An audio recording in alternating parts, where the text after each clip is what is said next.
Hello everyone, welcome you all in your own channel learn everything. So ਅਸੀਂ ਜੋ physics ਦਾ ਕਰ ਰਹੇ that is interference ਕੀਤਾ ਸੀਗਾ ਆਪਟਿਕਸ ਦੇ ਵਿੱਚੋਂ ਵੀਵ ਆਪਟਿਕਸ ਕਰ ਰਹੇ ਸੀ। ਉਹਦੇ ਵਿੱਚ ਨੈਕਸਟ ਪਾਰਟ ਹੈਗਾ that is Newton rings. Syllabus ਦੇ ਵਿੱਚ ਸਪੈਸ਼ਲ ਮੈਂਸ਼ਨ ਕੀਤਾ ਹੋਇਆ ਇੱਕ ਕੁਐਸਚਨ ਇਹਦੇ ਵਿੱਚੋਂ ਮਾਸਟਰ ਕੀਟਰ 'ਚ ਬਣਿਆ ਵੀ ਸੀ। ਮੈਂ ਤੁਹਾਨੂੰ ਅੱਗੇ ਵੀ ਦੱਸਦੀ ਹਾਂ ਕਿ ਜੋ ਸਿਲੇਬਸ ਦੇ ਵਿੱਚ ਐਗਜ਼ੈਕਟਲੀ ਕਿਆ ਹੁੰਦਾ ਉੱਥੋਂ ਕੁਐਸਚਨਸ ਬਣਦੇ ਆ। ਨਿਊਟਨ ਰਿੰਗਸ ਦੀ ਗੱਲ ਕਰਦੇ ਹਾਂ।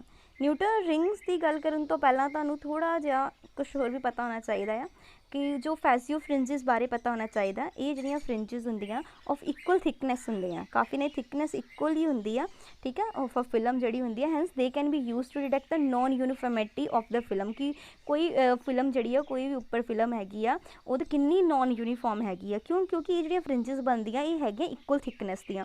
ਸੋ they can also use to test the optical planeness, ਮਤਲਬ ਪਲੇਨਨੈਸ ਕੋਈ ਚੀਜ਼ ਕਿੰਨੀ ਪਲੇਨ ਆ, ਸਰਫੇਸ ਦਾ ਜਿਹੜਾ ਕੋਈ ਫਿਲਮ ਕੋਈ ਪਰਤ ਬਣ ਰਹੀ ਆ, ਜਿਹੜੀ ਉਹ ਸਰਫੇਸ ਕੋਈ ਫਿਲਮ ਬਣਾ ਰਿਹਾ ਹੈ ਉਹ ਕਿੰਨੀ ਕੁ ਆਪਟੀਕਲ ਉਹਦੇ ਵਿੱਚ ਪਲੇਨਨੈਸ ਹੈਗੀ ਆ। However the best use of the Fizeau fringes is when the film is formed using a plain glass plate on which a plano convex lens। ਹੁਣ plano convex lens ਇੱਦਾਂ ਦਾ ਹੁੰਦਾ ਜਿਹਦੇ ਵਿੱਚ ਇੱਕ ਪਲੇਨ ਦਾ use ਕੀਤਾ ਹੁੰਦਾ, ਦੂਸਰਾ convex shape, ਦੋਨਾਂ ਦਾ ਯੂਜ਼ ਕੀਤਾ ਜਾਂਦਾ। ਸੋ ਇਹੀ ਆਪਾਂ ਪਲੇਨੋ ਕਨਵੈਕਸ ਲੈਂਸ ਹੀ ਯੂਜ਼ ਕਰਨਾ ਨਾ ਨਿਊਟਨ ਰਿੰਗਸ ਦੇ ਵਿੱਚ ਐਕਸਪੈਰੀਮੈਂਟ ਦੇ ਵਿੱਚ। ਸੋ ਅਗੇਨ ਦੱਸ ਦਿੰਦੀ ਹਾਂ, ਪਹਿਲਾਂ ਆਪਾਂ ਫੈਜੀਓ ਫਰਿੰਜਿਸ ਬਾਰੇ ਦੇਖਿਆ ਜਿਹੜੀਆਂ ਫਰਿੰਜਿਸ ਇਕੁਅਲ ਥਿਕਨੈਸ ਦੀਆਂ ਸੀਗੀਆਂ। ਪੁੱਛਿਆ ਜਾ ਸਕਦਾ ਹੈ ਕਿ ਇਹ ਕਿੱਥੇ ਯੂਜ਼ ਹੁੰਦੀਆਂ। ਅਸੀਂ ਨੋਨ ਯੂਨੀਫਾਰਮਿਟੀ ਆਫ ਦੀ ਫਿਲਮਨੈਸ ਜਾਂ ਫਿਰ ਕੋਈ ਸਰਫੇਸ 'ਤੇ ਫਿਲਮ ਬਣ ਰਹੀ ਉਹ ਕਿੰਨੀ ਕੁ ਆਪਟੀਕਲ ਪਲੇਨਨੈਸ ਹੈਗੀ ਉੱਥੇ ਆਪਾਂ ਯੂਜ਼ ਕਰ ਸਕਦੇ ਹਾਂ, ਠੀਕ ਹੈ। ਅਤੇ ਐਂਡ ਦੂਸਰਾ ਇੱਕ ਹੋਰ ਹੈਗਾ ਕਿ ਦ ਬੈਸਟ ਯੂਜ਼ ਆਫ ਇਹਨਾਂ ਦੇ ਇਹ ਹੈਗਾ ਆ ਕਿ ਜਦੋਂ ਫਿਲਮ ਜਿਹੜੀ ਉਹ ਯੂਜ਼ ਕਰਦੀ ਆ plane glass plate on which the plane convex lens is placed. So ਉੱਥੇ ਇਹਦਾ ਬਹੁਤ ਜ਼ਿਆਦਾ ਬੈਸਟ ਯੂਜ਼ ਆ। ਅਤੇ ਉੱਥੇ ਸਾਨੂੰ ਫਰਿੰਜਿਸ ਆਬਟੇਨਡ ਹੁੰਦੀਆਂ, ਉਹਨਾਂ ਬਾਰੇ ਆਪਾਂ ਦੇਖਦੇ ਹਾਂ। ਫਿਜੀਓ ਫਰਿੰਜਿਸ ਦਾ ਇੰਟਰਫੇਰੈਂਸ ਪੈਟਰਨ ਹੁੰਦੇ ਆ, result forming the interference of two beams ਹੁੰਦੀ, ਇਹਦੇ ਵਿੱਚ ਵੀ ਇੰਟਰਫੇਰੈਂਸ ਆ ਦੋ ਬੀਮਸ ਦੀ that occur near the thin layer ਦੇ ਕੋਲ ਬਣਦੀ ਆ। The presence of interference effect is highly depend upon the way in which the light reflected or transmitted by the thin layer. So depend ਇਹ ਕਰਦਾ actually ਬਹੁਤ ਸਾਰੀ interference ਆ ਜਿਹੜੀ presence ਆ ਨਾ ਉਹ ਡਿਪੈਂਡ ਕਰਦੀ ਹੈ ਕਿ ਕਿਸ ਤਰ੍ਹਾਂ ਲਾਈਟ ਰਿਫਲੈਕਟ ਅਤੇ ਟਰਾਂਸਮਿਟ ਹੋਈ ਆ ਉਸ ਥਿਨ ਲੇਅਰ ਦੇ ਕੋਲ। ਕਿਉਂਕਿ ਉਹਨੇ 'ਚ ਗੱਲ ਕੀਤੀ ਹੈ ਕਿ ਜਿਹੜੀ ਇੰਟਰਫੇਰੈਂਸ ਪੈਟਰਨ ਬਣਦਾ ਆ ਦੋ ਬੀਮ ਦੇ ਇੰਟਰਫੇਰੈਂਸ ਹੋਣ ਤੋਂ ਬਾਅਦ ਉਹ ਹੁੰਦਾ ਥਿਨ ਲੇਅਰ ਦੇ ਕੋਲ। ਅਤੇ ਹੁਣ ਥਿਨ ਲੇਅਰ ਦੇ ਕੋਲ ਕਿੰਨੀ ਕੁ ਲੇਅਰ ਕੋਈ ਰਿਫਲੈਕਟ ਹੋਈ ਹੈ, ਟਰਾਂਸਮਿਟ ਹੋਈ ਹੈ, ਉਹਦੇ 'ਤੇ ਡਿਪੈਂਡ ਕਰਦਾ। ਮੈਂ ਤੁਹਾਨੂੰ ਦਿਖਾਉਂਦੀ ਹਾਂ ਅਤੇ ਦੇਖੋ ਟਿਪੀਕਲ ਅਰੇਂਜਮੈਂਟ ਦਿੱਤੀ ਕੁਛ ਫਿਜੀਓ ਫਰਿੰਜਿਸ ਦੀ। ਇਹ ਤੋਂ ਵੈਜ ਸ਼ੇਪ ਬਣਦੀ ਆ, ਦੇਖੋ ਆਹ ਵੈਜ ਸ਼ੇਪ ਬਣਦੀ ਹੈ। ਇਹੀ ਆਪਾਂ ਨਿਊਟਨ ਰਿੰਗ ਦਾ ਐਕਸਪੈਰੀਮੈਂਟ ਉੱਥੇ ਹੀ ਯੂਜ਼ ਹੋਈ ਸੀ, ਠੀਕ ਹੈ। ਸੋ ਇਹ ਆਪਾਂ ਯੂਜ਼ ਕੀਤੀ। ਦਾ ਫਰਿੰਜਿਸ ਫਾਰਮਡ ਅਪੇਅਰਲੀ ਵੀ ਲੋਕਲਾਈਜ਼ਡ ਇਨ ਦਾ ਫਿਲਮ। ਇਹਦੇ ਵਿੱਚ ਦੇਖੋ ਸ਼ੋ ਕੀਤਾ ਹੋਇਆ ਬਿਲਕੁਲ ਇੱਦਾਂ ਬਣਦੀਆਂ ਫਰਿੰਜਿਸ ਆਫ ਇਕੁਅਲ ਥਿਕਨੈਸ ਬਣਦੀਆਂ ਬਿਲਕੁਲ, ਦੇਖੋ ਠੀਕ ਹੈ। ਕਲੀਅਰ ਹੋ ਗਿਆ। ਨੈਕਸਟ ਚੱਲਦੇ ਹਾਂ ਨਿਊਟਨ ਰਿੰਗਸ 'ਤੇ ਐਕਸਪੈਰੀਮੈਂਟ। ਦੇਖੋ ਥੋੜ੍ਹਾ ਅਰੇਂਜਮੈਂਟ ਦਿੱਤੀ ਆ, ਇਹਦੇ ਵਿੱਚ ਬ੍ਰਾਈਟ ਐਂਡ ਡਾਰਕ ਰਿੰਗ ਹੈਗੀਆਂ with the optical contact of the lens and the glass plate as a centre, ਠੀਕ ਹੈ। They are called Newton rings. ਇਹ ਦੇਖੋ ਪਲੇਨੋ ਕਨਵੈਕਸ ਲੈਂਸ ਲਾਇਆ ਹੋਇਆ, ਇਹ ਸੋਰਸ ਹੈਗਾ ਲਗਾਇਆ ਹੋਇਆ। ਲੈਂਸ ਤਾਂ ਕੀ ਆ, ਇਹ ਸਾਰੀਆਂ ਇੱਕ ਡਾਇਰੈਕਸ਼ਨਲ ਵਿੱਚ ਹੋ ਕੇ ਜਾਣੇ। ਗਲਾਸ ਪਲੇਟ ਲਾਈ ਆ, ਜਿਹੜੀ ਪਲੇਟ ਆ ਇਹ ਦੇਖੋ ਲਗਾਈ ਹੋਈ ਆ। The experimental setup consist of extended source of light from which obtain a parallel beam of light। ਇਹ 'ਚੋਂ ਪੈਰਲਰ ਸੋਰਸ ਤੋਂ ਪੈਰਲਰ ਬੀਮ ਆਫ ਲਾਈਟ ਜਾ ਰਹੀਆਂ ਜਿਹੜੀਆਂ ਜਾ ਕੇ ਗਲਾਸ ਪਲੇਟ 'ਤੇ ਪੈ ਰਹੀਆਂ। ਗਲਾਸ ਪਲੇਟ ਜਿਹੜੀ 45 ਦੇ ਐਂਗਲ 'ਤੇ ਰੱਖੀ ਆ, ਕਿੰਨੇ ਐਂਗਲ 'ਤੇ ਰੱਖੀ ਆ 45 degree to the beam. The plate reflect the beam downward which in turn incident normally. So ਇਹ ਡਾਊਨਵਰਡ ਗਈ ਜਿਹੜੀ ਇਹ 'ਤੇ ਨਾਰਮਲੀ ਜਿਹੜੀ ਆ ਪਲੇਨੋ ਕਨਵੈਕਸ ਲੈਂਸ ਮੈਂ ਤੁਹਾਨੂੰ ਦੱਸਿਆ ਸੀ ਨੇ 'ਚ ਆਪਾਂ ਪਲੇਨੋ ਕਨਵੈਕਸ ਲੈਂਸ ਯੂਜ਼ ਕਰਨਾ ਆ। ਇਹ ਵਾਲਾ ਪਲੇਨੋ ਕਨਵੈਕਸ ਲੈਂਸ ਲਾਈਟਸ ਇਹਨੇ ਕੀਤੀਆਂ ਇੱਧਰ ਕੀ ਕੀਤੀਆਂ ਹੈਗੀਆਂ ਬਿਲਕੁਲ ਇੰਸੀਡੈਂਟ ਕੀਤੀ ਇਹਦੇ 'ਤੇ ਪਹਿਲਾਂ ਹੋਈਆਂ ਇੰਸੀਡੈਂਟ, ਫਿਰ ਉੱਥੋਂ ਰਿਫਲੈਕਟ ਹੋਈਆਂ। ਇਹ ਰਿਫਲੈਕਟ ਹੋ ਕੇ ਕਿੱਧਰ ਨੂੰ ਚਲੇ ਗਈਆਂ ਪਲੇਨੋ ਕਨਵੈਕਸ ਲੈਂਸ ਵੱਲ ਚਲੇ ਗਈਆਂ ਐਲ 'ਤੇ, ਠੀਕ ਹੈ। ਅਤੇ the reflection of beam from the lower surface of the lens and the upper surface of the plate. So ਇਹੀ ਜਿਹੜੀ ਹੈ ਰਿਫਲੈਕਸ਼ਨ ਹੋਈ ਆ, ਇਹ ਦੇਖੋ ਇੱਧਰ ਵੀ ਗਈਆਂ। ਸੋ ਇਹ ਜਿਹੜਾ ਇੱਥੇ ਮਿਲ ਕੇ ਇੱਕ ਕੀ ਬਣਾਉਂਦੀਆਂ ਇੰਟਰਫੇਰੈਂਸ ਪੈਟਰਨ ਬਣਾ ਰਹੀਆਂ। ਇਹ ਵਾਪਸ ਇੱਥੋਂ ਰਿਫਲੈਕਟ ਹੋ ਕੇ ਚਲ ਗਈਆਂ, ਇੱਥੇ ਜਦੋਂ ਆਪਸ 'ਚ ਮਿਲੀਆਂ ਉੱਥੇ ਕੀ ਬਣ ਜਾਣਾ ਕੋਈ ਇੰਟਰਫੇਰੈਂਸ ਪੈਟਰਨ, ਜਿਹਨੂੰ ਆਪਾਂ ਵਿਦ ਦੀ ਹੈਲਪ ਆਫ ਉੱਪਰ ਮਾਈਕਰੋਸਕੋਪ ਲਗਾਇਆ ਉਹਦੇ ਨਾਲ ਕੀ ਕਰ ਲਿਆ ਓਬਜ਼ਰਵ ਕਰਿਆ ਕੀ ਹੋਇਆ। ਰੇਜ਼ ਆਈਆਂ, ਇਹਨੇ ਕੀਤੀਆਂ ਰਿਫਲੈਕਟ ਡਾਊਨਵਰਡ ਪਲੇਨੋ ਕਨਵੈਕਸ ਤੋਂ ਲੈਂਸ ਗਈਆਂ, ਉੱਥੇ ਵਾਪਸ ਗਈਆਂ, ਜਿੱਥੇ ਇਹ ਮਿਲ ਗਈਆਂ ਫਿਰ ਉੱਥੇ ਕੀ ਹੋ ਗਿਆ ਇੰਟਰਫੇਰੈਂਸ ਪੈਟਰਨ ਬਣ ਗਿਆ। ਕਲੀਅਰ, ਜਿਹਨੂੰ ਆਪਾਂ ਮਾਈਕਰੋਸਕੋਪ ਜਿਹੜਾ ਹੈਗਾ ਲਗਾਇਆ ਉਹਦੀ ਹੈਲਪ ਦੇ ਨਾਲ ਕੀ ਕਰਾਂਗੇ ਓਬਜ਼ਰਵ ਕਰ ਲਾਂਗੇ, ਠੀਕ ਹੈ। ਦੇਖੋ ਹੁਣ ਇੱਥੇ ਹੋਰ ਨੇ ਬਣਾ ਕੇ ਕਿੰਨਾ ਵਧੀਆ ਦੱਸਿਆ ਹੋਇਆ ਆ। ਇੰਸੀਡੈਂਟ ਰੇ ਫਿਰ ਤੋਂ ਵਾਪਸ ਗਈ ਰਿਫਲੈਕਟਡ ਰੇ, ਠੀਕ ਹੈ, ਬਿਲਕੁਲ ਬਣਾਇਆ ਹੋਇਆ ਆ। ਨੈਕਸਟ ਦੇਖੋ ਇਹਦੇ ਵਿੱਚ ਇੱਕ ਤੁਹਾਡੇ ਲਈ ਡਾਇਗਰਾਮ ਹੈਗੀ ਹੈ, ਇਹ ਸੋਰਸ ਯੂਜ਼ ਕੀਤਾ, ਸੋਡੀਅਮ ਦੀ ਲੈਂਪ ਯੂਜ਼ ਕਰਦੇ ਹਾਂ ਆਪਾਂ, ਜ਼ਿਆਦਾਤਰ ਸੋਡੀਅਮ ਦੀ ਲੈਂਪ ਹੀ ਆਪਾਂ ਜ਼ਿਆਦਾ ਯੂਜ਼ ਕਰਦੇ ਹਾਂ ਮੋਨੋਕ੍ਰੋਮੈਟਿਕ ਲਾਈਟ ਲਈ ਨਾ, ਲਾਈਟ ਆਫ ਸਿੰਗਲ ਵੇਵਲੈਂਥ ਲਈ ਆਪਾਂ ਹਰ ਜਗ੍ਹਾ ਸੋਡੀਅਮ ਲੈਂਪ ਹੀ ਯੂਜ਼ ਕਰਦੇ ਹਾਂ। ਗਲਾਸ ਪਲੇਟ 45 ਦੇ ਐਂਗਲ ਤੇ ਰੱਖੀ ਹੋਈ ਆ, ਇਹਨੇ ਕੀ ਕੀਤਾ ਵੇਵਸ ਨੂੰ ਰਿਫਲੈਕਟ ਕਰ ਦਿੱਤਾ ਇੱਧਰ ਪਲੇਨੋ ਕਨਵੈਕਸ ਲੈਂਸ ਵੱਲ, ਇੱਥੋਂ ਵਾਪਸ ਹੋ ਗਈਆਂ ਜਿੱਥੇ ਉਹ ਮਿਲ ਗਈਆਂ ਉੱਥੇ, ਕਿਉਂਕਿ ਇੰਟਰਫੇਰੈਂਸ ਪੈਟਰਨ ਤੁਹਾਨੂੰ ਪਤਾ ਇੰਟਰਫੇਰੈਂਸ ਪੈਟਰਨ ਕਦੋਂ ਬਣਦਾ, ਜੋ ਦੋ ਵੇਵ ਫਰੰਟ ਆਪਸ 'ਚ ਸੁਪਰ ਇੰਪੋਜ਼ ਕਰ ਜਾਂਦੇ ਆ ਨਾ, ਪਿਛਲੀ ਵੀਡੀਓ 'ਚ ਚੰਗੀ ਤਰ੍ਹਾਂ ਸਮਝਾ ਦਿੱਤਾ ਸੀ ਤੁਹਾਨੂੰ। ਹੁਣ ਇੱਥੇ ਬਣ ਗਿਆ ਮਾਈਕਰੋਸਕੋਪ, ਮਾਈਕਰੋਸਕੋਪ ਜਿਹੜਾ ਆ ਉੱਥੋਂ ਬਿਲਕੁਲ ਇਮੇਜ ਲੈ ਲਏਗਾ, ਠੀਕ ਹੈ, मतलब ਤੁਹਾਨੂੰ ਪੂਰਾ ਪੈਟਰਨ ਦਿਖਾ ਦੇਗਾ।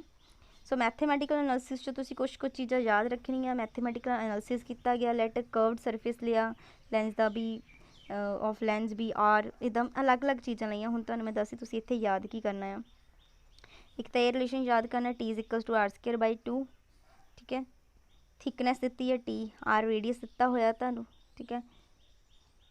ਸੋ ਇੱਕ ਨਾ ਡਾਇਗਰਾਮ ਤੁਸੀਂ ਦੇਖ ਸਕਦੇ ਹੋ, ਇਹ ਵਾਲੀ ਦੇਖੋ, ਇੱਥੇ ਤੁਹਾਨੂੰ ਸਾਰਾ ਕੁਝ ਕਲੀਅਰ ਹੋ ਜਾਏਗਾ। ਆਰ ਕੀ ਹੈਗਾ, ਕੈਪੀਟਲ ਆਰ ਕੀ ਹੈਗਾ, ਠੀਕ ਆ, ਇਹ ਤੁਸੀਂ ਲੈ ਸਕਦੇ ਹੋ। ਬਾਕੀ ਜਿਹਨੇ ਐਕਸਟਰਾ ਰੀਡ ਕਰਨਾ ਕਰ ਲਵੇ, ਮੈਂ ਜ਼ਿਆਦਾ ਇੰਪੋਰਟੈਂਟ ਜਿਹੜੀਆਂ ਚੀਜ਼ਾਂ ਤੁਹਾਨੂੰ ਦੱਸ ਰਹੀ ਹਾਂ। ਹੁਣ ਇਹ ਗੱਲ ਆਉਂਦੀ ਨਿਊਟਨ ਰਿੰਗ ਬਾਈ ਦਾ ਰਿਫਲੈਕਟਡ ਲਾਈਟ, ਦੋ ਗੱਲਾਂ ਹੋਈਆਂ ਸੀ ਰਿਫਲੈਕਟ ਟਰਾਂਸਮਿਸ਼ਨ ਦੀ, ਹੁਣ ਆਪਾਂ ਗੱਲ ਦੇ ਰਿਫਲੈਕਟਡ ਦੀ।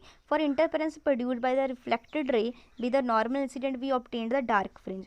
ਹੁਣ ਜਦੋਂ ਤਾਂ ਹੁੰਦੀ ਰਿਫਲੈਕਟਡ ਉਦੋਂ ਸਾਨੂੰ ਮਿਲਦੀ ਡਾਰਕ ਫਰਿੰਜ। ਪਹਿਲੀ ਗੱਲ ਤਾਂ ਤੁਸੀਂ ਇਹ ਯਾਦ ਰੱਖਣੀ, ਕਿਹੜੀ ਮਿਲਦੀ, ਡਾਰਕਲੀ। ਡਾਰਕਲੀ ਹੁੰਦਾ 2nt = p ਲੈਮਡਾ, ਉੱਥੇ n ਲੈਮਡਾ ਲੈਂਦੇ ਸੀ, n ਦੀ ਜਗ੍ਹਾ ਇੱਥੇ p ਲੈ ਰਹੇ ਹਾਂ। ਇਹਨੂੰ ਸਾਰਾ ਜਦੋਂ ਆਹ ਰਿਲੇਸ਼ਨ ਤੁਹਾਨੂੰ ਮੈਂ ਕਹੀ ਥੋੜਾ ਪਿੱਛੇ ਵਾਲਾ ਯੂਜ਼ ਕਰਕੇ ਸਾਰਾ ਕਰਕੇ ਨਾ ਸਾਡੇ ਕੋਲ ਇੱਥੇ ਵੈਲਿਊ ਨਿਕਲੇਗੀ, ਠੀਕ ਹੈ, ਡਾਇਆਮੀਟਰ ਨਿਕਲੇਗਾ ਪੀਥ ਡਾਰਕ ਫਰਿੰਜ ਦਾ। ਪੀਥ ਮਤਲਬ ਉਹ ਪਹਿਲੀ ਡਾਰਕ ਫਰਿੰਜ, ਦੂਸਰੀ, ਤੀਸਰੀ, ਪੀ ਦੀ ਵੈਲਿਊ ਕੁਛ ਵੀ ਹੋ ਸਕਦੀ ਹੈ, ਠੀਕ ਆ। ਸੋ ਉਹ ਸਾਨੂੰ ਪੇਪਰ 'ਚ ਪੁੱਛਿਆ ਜਾ ਸਕਦਾ ਹੈ ਕਿ ਦੱਸੋ ਇੰਨਵੀਂ ਡਾਰਕ ਫਰਿੰਜ ਦਾ ਡਾਇਆਮੀਟਰ ਦੱਸੋ।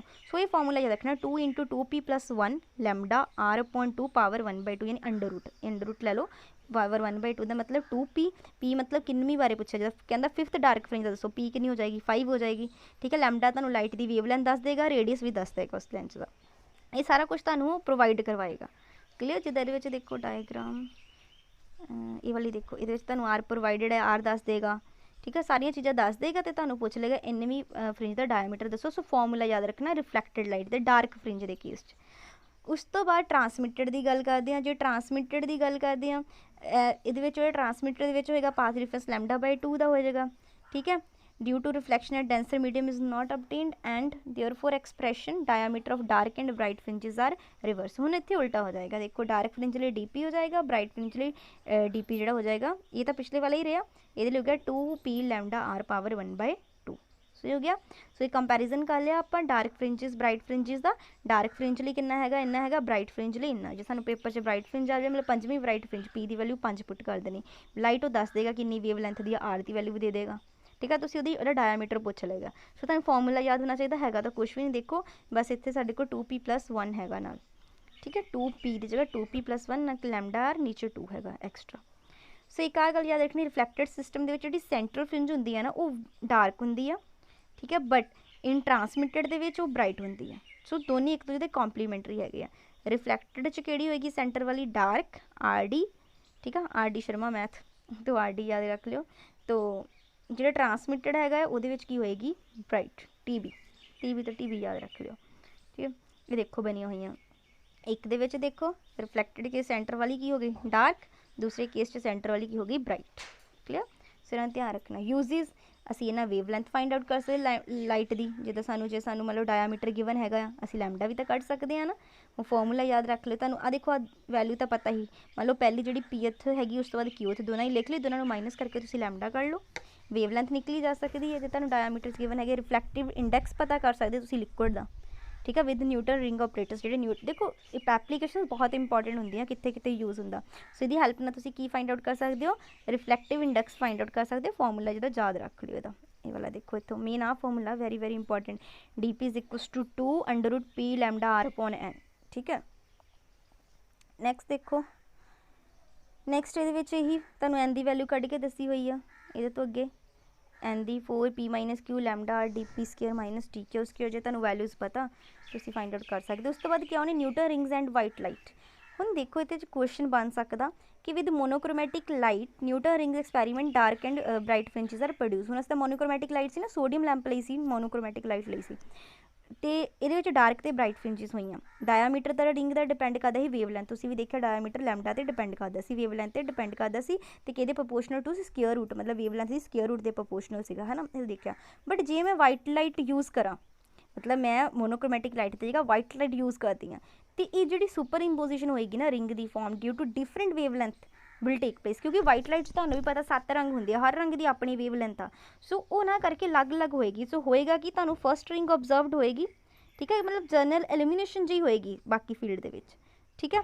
सो even these ring will be highly coloured, expect the central spot which will be bright. बाकी हाईली कलर्ड होणगियां, अलग अलग वेवलैंथ करके अलग अलग कलर आएंगे, बट सेंटर वाली जिहड़ी आ वो की होएगी, ब्राइट होएगी, ठीक है।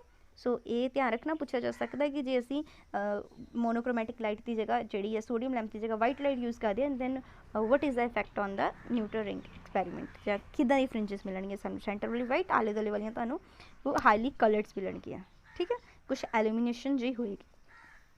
कुछ होर क्वेश्चन देखो, जिद्दां हुण क्वेश्चन प्रैक्टिस करते हैं, न्यूमैरिकल किदां दा आ सकदा, इफ रेडियस दित्ता 10th 20th Newton ring, radius देता, डायमीटर तुहानूं कढना आंदा, रेडियस होवे तां डायमीटर 2 नाल मल्टीप्लाई करके कढ सकते हैं, D10 D20 हो गया, ओके। रेडियस दित्ता होया, फोकस लेंथ दित्ती हुई है, देखो focus length F is equals to R/2, याद रखना F is equals to R/2, so R की हो जाएगा 2F, 2 नाल मल्टीप्लाई कर दो, F फोकस लेंथ दी सी ना तो R निकल जाता है। पता की करना सी लैम्डा, हुण ये फॉर्मूला आप करके आए DP² - DQ² upon 4P - Q upon R, सो ये फॉर्मूला लग जाएगा, क्लियर। नैक्सट एक होर न्यूमैरिकल हैगा, ये तुसीं खुद देख लिओ, खुद कर लिओ, हो जाना तुहाडे कोल, कुछ ज़्यादा औखा नहीं हैगा। कि न्यूटन रिंगां ऑबजर्व कीतियां, वाटर दे विच रिफ्लैक्टिव इंडैक्स का फॉर्मूला आपां कीता होया सी, P दीयां वैल्यूज़ गिवन हैगियां ने, ठीक है। एक 3.8 वैल्यू 8th रिंग की, मतलब 8वीं P की वैल्यू 8 हो गई, ठीक है। R की वैल्यू भी दी हुई है, रेडियस ऑफ करवेचर कह देंगे आप इनू, वो भी दिता, सारा कुछ दिता होया, तुसीं वैल्यूज़ पुट करनी, फॉर्मूले याद करने हैं बस। उस तो बाद all rings are equispaced, की ये जिहड़ियां सारियां रिंग्स इक्वी स्पेस्ड होंदियां, नो, ठीक है। The rings get closer as the order increases since the diameter does not increase in the same proportion, so ये बिल्कुल सेम नहीं रहना, जिदा जिदा असीं अगे अगे जावांगे क्लोज होंदियां जाणगियां, ठीक है। Next ah why sodium light is used, sodium light ही क्यों यूज़ करते हैं, if the temporal coherence of the source is shorted the extent over which Newton rings are the otherwise advantage of monochromatic nature of sodium, main तुसीं इत्थे गल जदों monochromatic light सानूं चाहिदी है, ठीक है, that is they will have better coherent properties, exceptionally in temporal coherence जिहड़ी इहदी ते इहदियां कोरेंट प्रॉपर्टीज़ बहुत वधिया होंदियां, सो मोनोक्रोमैटिक लाइट है, इस करके असीं न्यूटन रिंग्स यूज़ करते हैं। फिर प्लैनो कन्वैक्स लेंस यूज़ किया ही ना नीचे उस रिंग एक्सपेरीमेंट दे विच, वो क्यों यूज़ किया, एक्चुअली जिहड़ा हुंदा ना system of plano convex of radius of curvature R जिहड़ा on the flat glass placed, it is exposed to monochromatic light of wavelength lambda normally, उत्ते बिल्कुल नॉर्मली हुंदा, इस करके दो पार्ट दे विच लाइट जिहड़े दो इंटरफेरेंस होंदे कंस्ट्रक्टिव एंड डिस्ट्रक्टिव, उहदे नाल सानूं अल्टरनेटिव फ्रिंजेस मिलदियां, एक ब्राइट एक डार्क, ब्राइट डार्क, सो ये फायदा हैगा इहदा, ठीक है जी। सो ਇਹਦੇ ਵਿੱਚ क्वेश्चन देख लेना जो मास्टर कीडर आया सी, ये वाला क्वेश्चन देखो आया सी, which vapour lamp is usually used for the source of light to demonstrate Newton ring experiment, किहड़ा न्यूटन रिंग एक्सपेरीमेंट दे विच सानू किहड़ा सोर्स ऑफ लाइट चाहिदा हुंदा, मोनोक्रोमैटिक चाहिदा, वो की हुंदी सोडियम लैंप, जो मैं तुहानूं दस चुकी हूँ। सो ये आंसर आ गया, किहड़ा आपां लैंप यूज़ करदे वेपर लैंप, सोडियम लैंप, कितना सौखा सी ना। सो हो गया, वीडियो पसंद आई हो लाइक ज़रूर करो, कमेंट ज़रूर करो, thanks for watching the video.